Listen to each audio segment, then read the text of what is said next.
Advocate K സോമനിലേക്കാണ് പോകുന്നത്. ശ്രീ സോമൻ, നമുക്കറിയാം 2-3 ദിവസമായി വലിയ തോതിൽ വാർത്താമാധ്യമങ്ങളിൽ ഇടം പിടിച്ചിരിക്കുകയാണ് വയനാട് DCC ട്രഷററായിരുന്ന വിജയൻ്റെയും മകൻ്റെയും ആത്മഹത്യ എന്ന് പറയുന്നത്. ഒരു ആത്മഹത്യയും ഒരു കൊലപാതകവുമാണ് യഥാർത്ഥത്തിൽ ഉണ്ടായിരിക്കുന്നത്.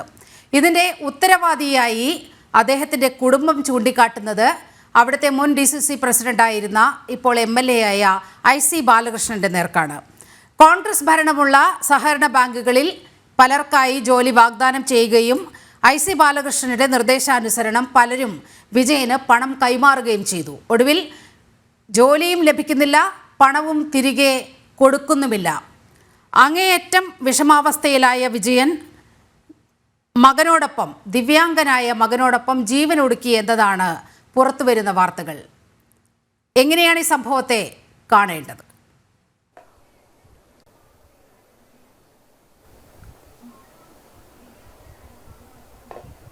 നിലമ, ഈ സംഭവത്തിൽ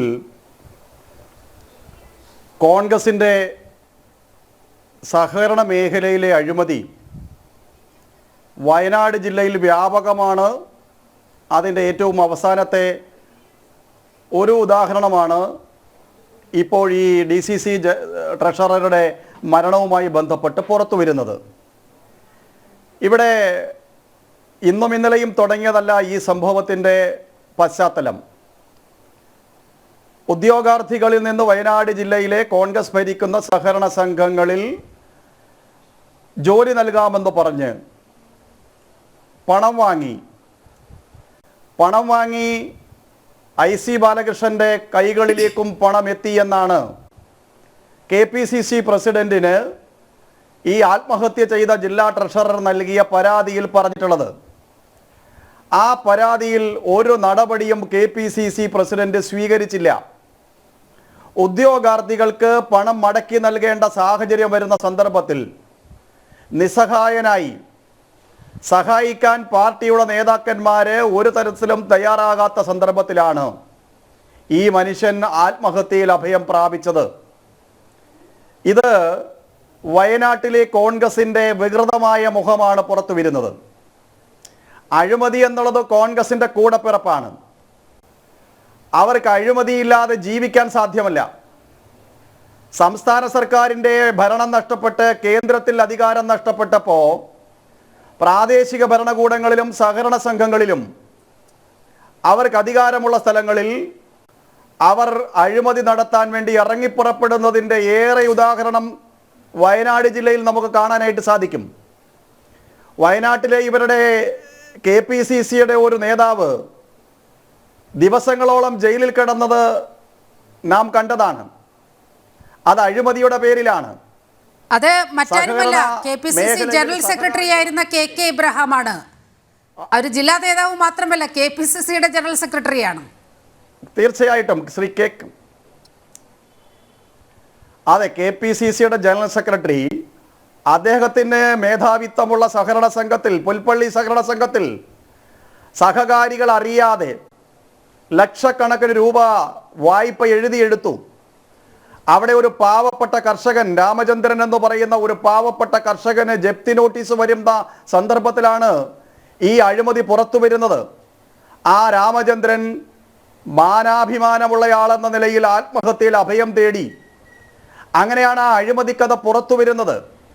അപ്പോൾ DCCയുടെ ട്രഷററായാലും MLA ആയാലും KPCCയുടെ ജനറൽ സെക്രട്ടറി ആയാലും വയനാട് ജില്ലയിലും കേരളത്തിൽ വ്യാപകമായും അഴിമതി നടത്തുന്ന കാര്യത്തിൽ ഒട്ടും കുറവ് വരുത്താത്ത ഒരു പാർട്ടിയാണ് കോൺഗ്രസ് എന്നുള്ളത് നമുക്ക് മനസ്സിലാക്കാനായിട്ട് സാധിക്കും.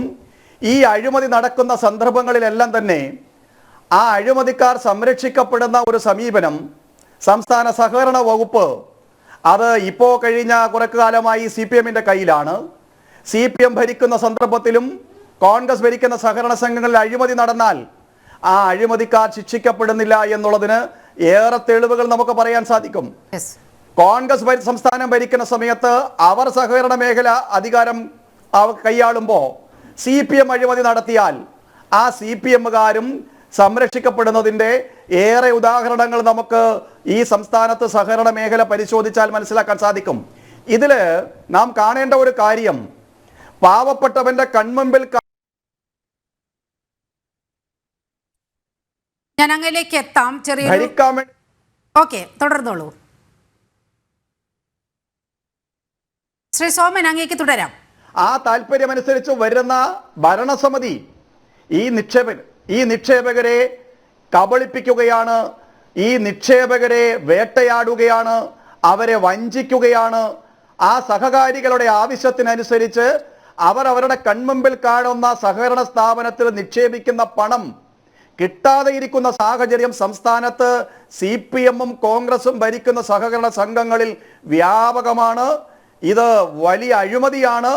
ഈ അഴിമതി നടത്തുന്ന സഹകരണ സംഘങ്ങളിലെ ഭരണാധികാരികൾ, ഭരണസമിതി അംഗങ്ങൾ, സെക്രട്ടറി ആവട്ടെ, പ്രസിഡന്റ് ആവട്ടെ, ഈ സംസ്ഥാനത്ത് ശിക്ഷിക്കപ്പെടുന്നില്ല. അവരുടെ സ്വത്ത് കണ്ടുകെട്ടപ്പെടുന്നില്ല. അവർ അഴിക്കുള്ളിൽ അടയ്ക്കപ്പെടുന്നില്ല. ആ സൗകര്യം ഉപയോഗിച്ചുകൊണ്ടാണ് പാവങ്ങളുടെ അധ്വാനത്തിൻ്റെ അംശമായി അവർ നാളെയുടെ ജീവിതം കെട്ടിപ്പൊക്കാൻ നിക്ഷേപിക്കുന്ന പണം അവരുടെ ഉറ്റവരുടെയും ഉടയവരുടെയും ജീവൻ സംരക്ഷിക്കാനുള്ള ചികിത്സയ്ക്ക് പോലും കിട്ടാത്ത ഒരു ഗതികേടിലേക്ക് സംസ്ഥാനത്തെ സഹകരണ മേഖലയെ കോൺഗ്രസും CPM-ഉം കൊണ്ടെത്തിക്കുന്നു എന്ന ദുഃഖകരമായ ഒരു സങ്കടകരമായ സാഹചര്യമാണ് ഇന്ന് നമുക്ക് കാണാൻ സാധിക്കുന്നത്. അതിൻ്റെ ഏറ്റവും അവസാനത്തെ ഉദാഹരണമാണ് വയനാട്ടിൽ DCCയുടെ ട്രഷറർ തന്നെ ആത്മഹത്യയിൽ അഭയം പ്രാപിക്കുന്നു. ഒന്നുകൂടി ഞാൻ ചേർത്ത് പറഞ്ഞുകൊണ്ട് ഈ ആദ്യഘട്ടത്തിലെ എൻ്റെ വിശദീകരണം ഞാൻ അവസാനിപ്പിക്കാം. ലോക്സഭയ്ക്ക് 2 MP-മാരുണ്ടെന്നാണ് കോൺഗ്രസ് പറയുന്നത്. കോൺഗ്രസിന്റെ നേതാവ് രാഹുൽ പറയുന്നത് വയനാടിന് 2 MP-മാരുണ്ടെന്നാണ്. DCCയുടെ ട്രഷറർ ആത്മഹത്യയിൽ അഭയം പ്രാപിച്ചിട്ട് ഒരനുശോചന കുറിപ്പ് ഇറക്കാൻ, ആ ആത്മഹത്യയിലേക്ക് പോയ സാഹചര്യം അന്വേഷിക്കണമെന്ന് ആവശ്യപ്പെടാൻ അവിടെ കോൺഗ്രസിന്റെ ഒരു MP ഇല്ല. കോൺഗ്രസിന്റെ ഒരു നേതാവിനെയും അവിടെ കാണാത്ത ഒരു സാഹചര്യമാണുള്ളത്. ഈ അഴിമതിക്കാരെ കയ്യാമം വെച്ച് തെരുവിലൂടെ നടത്താൻ തൻ്റെ ഇടമുള്ള ഒരു ഭരണവും നമ്മുടെ സംസ്ഥാനത്തില്ല എന്നുള്ളതും ഈ രംഗത്ത് കൂടുതൽ ഉത്കണ്ഠയുളവാക്കുന്ന സാഹചര്യമാണ് എന്നുള്ളതാണ് ഈ ആദ്യഘട്ടത്തിൽ എനിക്ക് സൂചിപ്പിക്കാനുള്ളത്. ശരി.